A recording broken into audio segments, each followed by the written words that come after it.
So basically, the first thing to do, depending on the type of abuse that has been done, the first thing to do is to find safety, right? Leave that place where it has happened, find safety. And then another thing you can do is to, it's very, very important that you report the case. Fortunately, also, we've been able to have 2 judgments in this area. Lecturers, we started with the educational sector. So we've had 2 lecturers who have been convicted in this particular area. So that has sent a message. Hello and welcome to this special edition of Transparency Files. I am Hawasani Garba, your host for this edition of the program. Across the world, there is a common enemy, which is corruption. It has eaten deep into government, institutions, and societies. It weakens development, steals opportunities, and destroys trust. But in this struggle, one powerful force continues to rise: women. And March 8 every year is a global occasion set aside to celebrate women and girls. For many years, women were seen only as victims of corruption.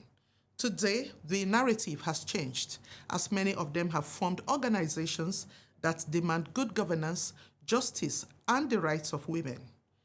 The theme for this year's celebration is Rights, Justice, and Action for All Women and Girls. Transparency Files dedicates this special edition to women as pillars in the fight against corruption, in line with the theme. Our special guests are here to explain what women have been doing in their little spaces. Details will be coming after these highlights on anti-corruption stories with Ruth Awodi.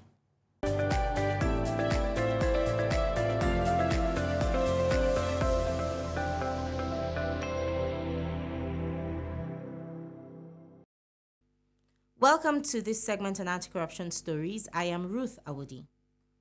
ICPC has called for a fundamental strengthening of integrity and revenue collection frameworks within the Nigerian Inland Waterways Authority, NIWA, labeling systemic reforms as essential for national development.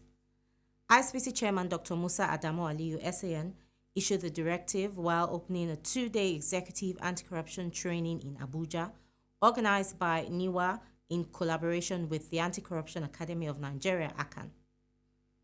Addressing senior officials, Dr. Liu stated that for an agency with NIWA's strategic, regulatory, and revenue generation mandate, embedding robust anti-corruption systems was not an option, but essential.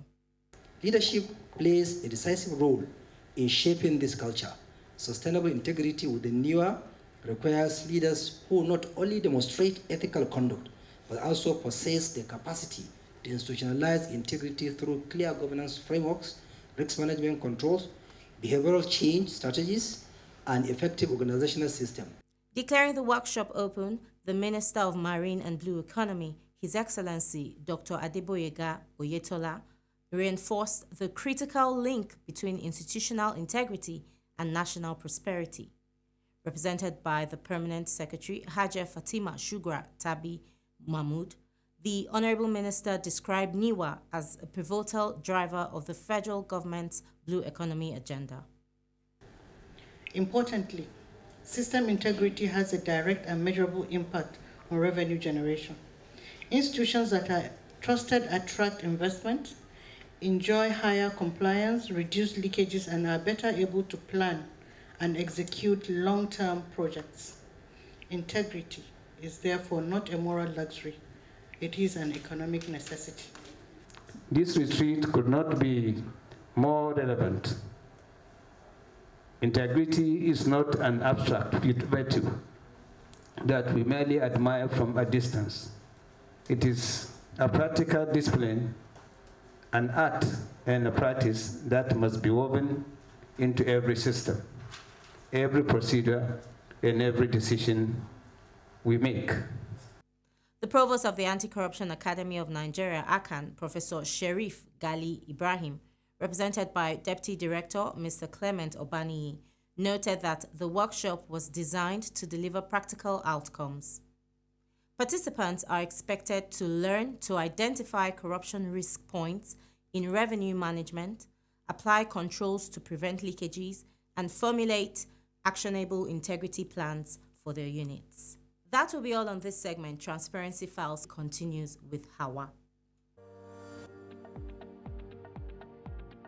From desk to the boardroom, women achieve more and more. Ideas growing, visions clear. Building success year after year. Today, we share and proudly say, Happy International Women's Day! Welcome back to Transparency Files. According to the United Nations, women constitute roughly half of the world's population. However, research shows that corruption disproportionately affects women, especially in developing countries. Despite this, women's participation in the fight against corruption remains low due to the barriers such as limited political participation, sociocultural norms, gender-based violence, and discriminatory practices.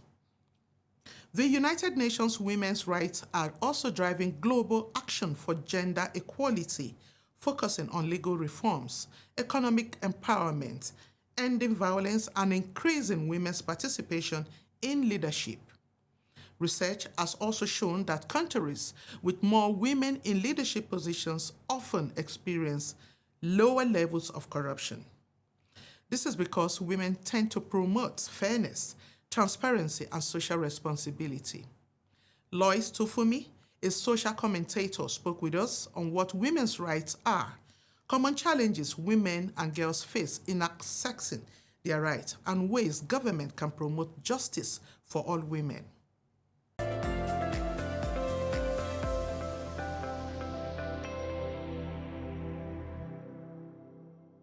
Today we are celebrating the International Women's Day for 2026. Yeah. And to begin, I'd like to ask you, what do you think a woman or a girl should do when her rights is violated? Okay, so basically, when we're talking about the fact that a person's right is violated, that means, you have gone through some certain things, maybe physical, emotional, and all of that, with the stages of abuse. So basically, the first thing to do, depending on the type of abuse that has been done, the first thing to do is to find safety, right? Leave that place where it has happened, find safety. And then another thing you can do is to, it's very, very important that you report the case, right? Either you go to the hospital, or, just report the case. Then afterwards, you now go to the hospital. And once you get to the hospital, the first thing to do is to get your evidence out. So we've had cases where there was a girl that was, abused, and I was so happy that immediately she went to the police and reported the case. The woman in the police station, the IPO, told her, please go to the hospital. Let them take swab. She was raped. Let them quickly take a swab, and all of that. So they had evidence and they documented the evidence. And that helped her case in court because, I was following her to court, and sometimes following to court and all of this can be very stressful. But once you have your evidence, it's easy to pursue the case. So it's important that you document your evidence. And then afterwards, it's important that you first of all know that you are not at fault. Please understand that you are not at fault. What happened to you had happened to you. It's important that you also get psychological support. Yeah. Okay, thank you very much. And while you were speaking, I was just thinking about education. Yeah. So what role can education play in all of this? How can it help women and girls to know and understand what to do in some of these scenarios? Okay, so education is very, very important. Education is not just schooling. Education is power, it's protection, it's it's possibility, right? Once you are educated, you know a certain thing. You know a lot of things, right? You understand your reproductive health and rights. You understand the laws like the VAP Act. Sometimes a lot of people. Perpetrators go away with abuses a lot of times because the person that has been abused, I'm talking about the victim or the survivor as it may be, may not even know that they've been abused. So they just take it and, things just happen. So I think that is very, very important that we educate our girls. And that's why I advocate for female genital mutilation and harmful traditional practice. So I understand so much when, we're talking about education and how education comes in. A lot of people go into some of these child marriages, child betrothal because of lack of education. We have talked about, the importance of reporting. Yeah. And of course, I love the perspective that you have brought on education. And I'd like to also add that this education is not just formal, right? Even informally. Yes, informal education and all of that. education. So that's where the other part of the education I was talking about, FGM, because sometimes we're not taught some of these things in school, the VAP Act, the Child Rights Act, and all of those things. So you're supposed to be educated all round. Like, you don't just wait for only the school education, educated about politics, educated about a whole lot of things. So, yeah. Okay, now let's talk about our justice system. Okay. How effective is our justice system in handling cases of violation against women and girls? Okay, so I would share this into strengths and challenges, right? So strengths, I would say, yes, we have laws, and some of them have been signed into the act and all of that. We have series of, we have gender decks now, specialized gender units, and all of that. So those are the strengths, and we're excited about it. We're happy that these things are there. But the challenge is now, number one is implementation of these laws. So we also want gender responsive budgeting, right? So it's important that there are some funds, that are kept for women. So we have the sexual assault, the SAC office response center. And when you go there, because I've been there before, I've taken a victim of rape to the place. I'm talking about the one in Buhari. And when we went there, they paid, we didn't pay for the form and some other things. But when it comes to the scan, because she was raped and she got pregnant, right? So we had to go into the hospital to do the scanning, and we had to pay for some of those things. So we're saying that if there are funds, appropriate funds for those type of centers, it will help the women. So we're saying that, it's important that we have gender responsive budgeting, so that will help. So we're talking to policymakers and we're saying that please approve gender responsive budgeting. Yeah. Okay, thank you for mentioning policy. Yeah. It's very important. So, final words. What's your message for policymakers? We want to plead with the policymakers that not just pass some of these laws and some of these bills. We're saying that you should look into it critically, and that you should support us, right, in the implementation. Because there was a time we went to one of the policymakers and we were talking, and he said, no, this is not supposed to be our duty. This is not supposed to be our duty. But we plead that if there's a way that you can also support the next chain of action.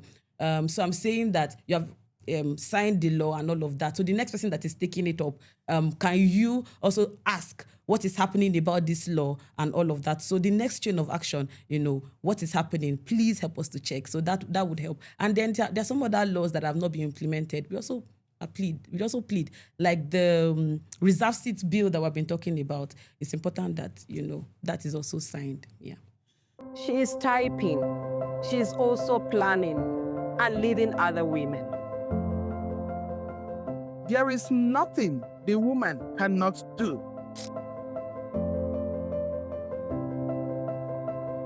Here at work, we honor and say, cheers to all women. Give to gain. Happy International Women's Day.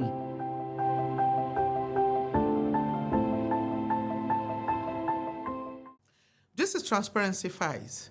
With the remarkable work of women groups worldwide, increased representation of women in boardrooms, legislative rights, and visible female role models, women are proving to be pivotal agents of change in the fight against corruption and demanding for workplace rights. We spoke with Mrs. Olubunmi Olugasa, the head of the ICPC's Sexual Harassment and Abuse Response Team, on the subject matter.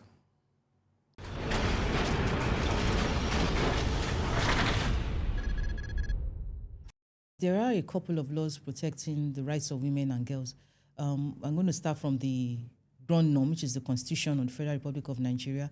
We have Section 42, which covers the freedom from discrimination. So nobody is supposed to be discriminated against based on their gender, sex, religion, or any other particular characteristic. We have labor laws. We have the criminal laws of various states. We have the ICPC Act, of course. And then we have other regulations, for instance, the public service rules and regulations of various statutory organizations that protect rights of women and children in the workplace. In the area of protecting the rights of women and children by the ICPC, I would like to narrow it down in particular when we are talking of the area of workplace protection. We have been in the forefront of the fight against sexual harassment. To a lot of people, they find it strange, when you talk about sexual harassment, what's the ICPC doing in sexual harassment?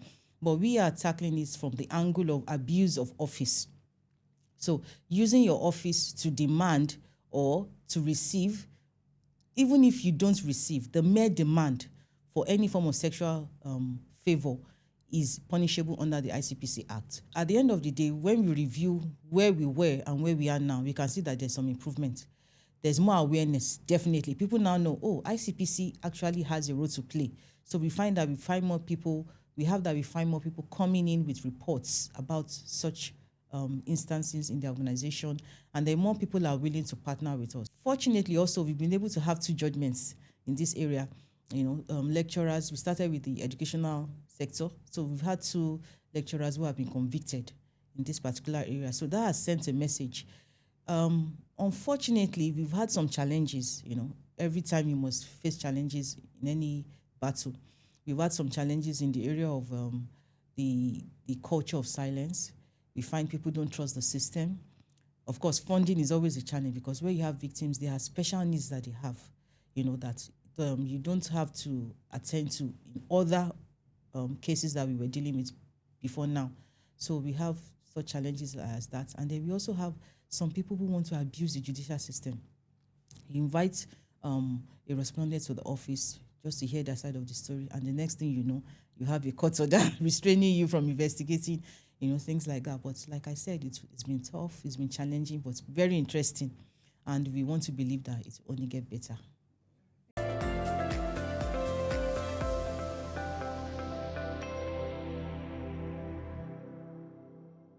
Women are the silent builders of tomorrow.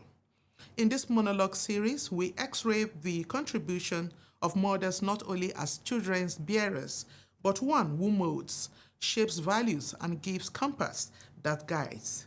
Let's take a listen.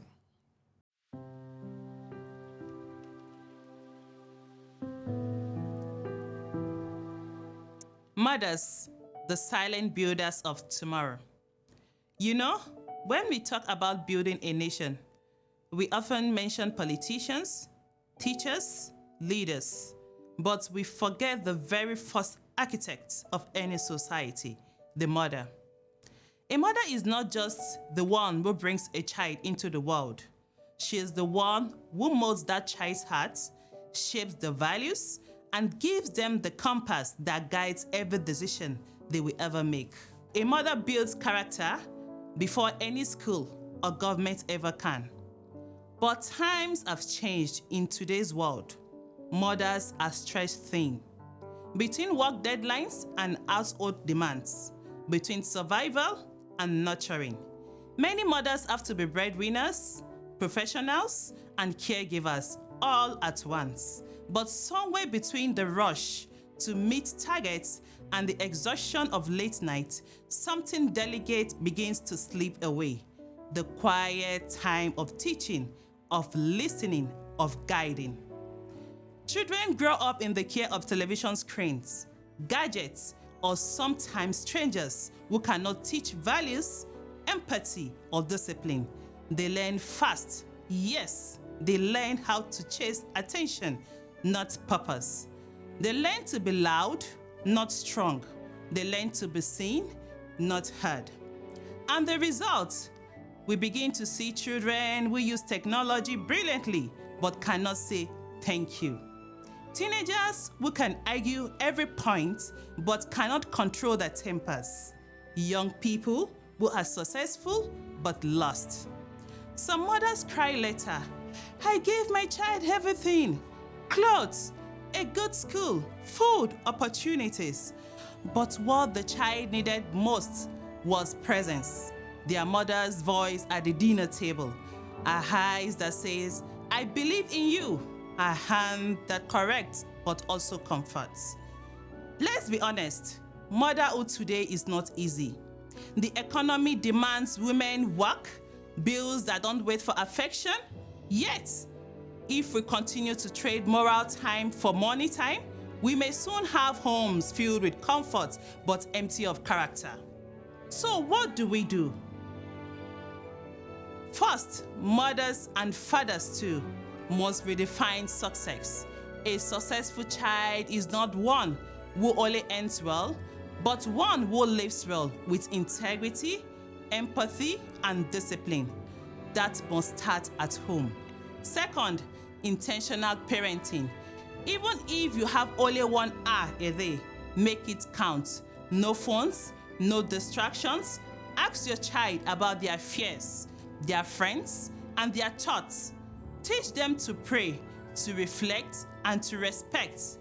Those few moments can build the foundation of a lifetime. Third, shared responsibility. Parenting is not about mothers' duty alone. Fathers must rise, communities must support, workplaces must create systems that allow mothers to nurture without being punished professionally. A child belongs to all of us. Society either protects them together or loses them together. And finally, mothers must care for themselves. A weary heart cannot nurture another. Take time to heal, to rest, and to learn. The better you are, the better your child becomes. So tonight, if there is a mother listening, whether in an office, on a night shift, or rocking your baby to sleep, you are raising the future. Every word you speak, every moment you share, every value you instill, it all becomes the building block of tomorrow's world. The role of a mother is sacred.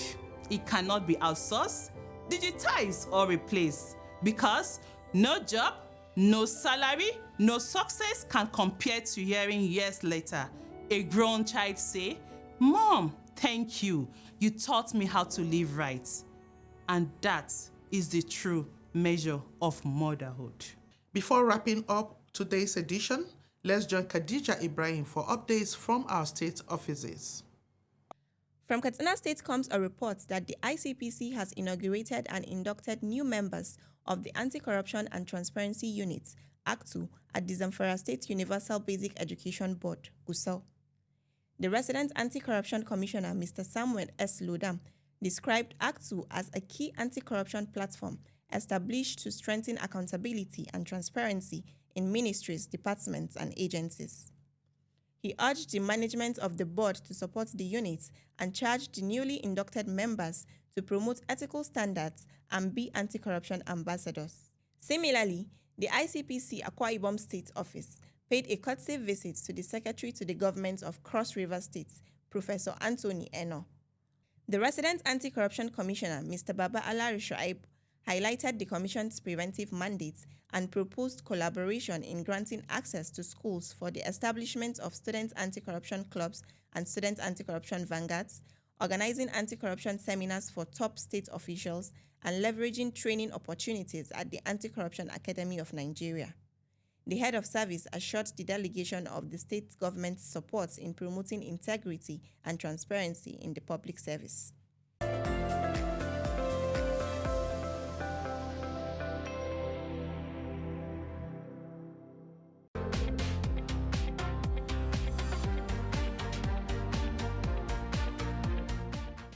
Greater participation of women in public life can lead to the design of gender-sensitive approaches to anti-corruption, empowering women to resist, report, and seek redress for corruption when it occurs. Let us encourage, protect, and celebrate women who are building a future of honesty and justice. That's our package for this week. Watch Transparency Files every Friday at 6:30 p.m. on the network service of NTA and NTA International. Follow us on our social media platforms displayed on your screen. Happy International Women's Day.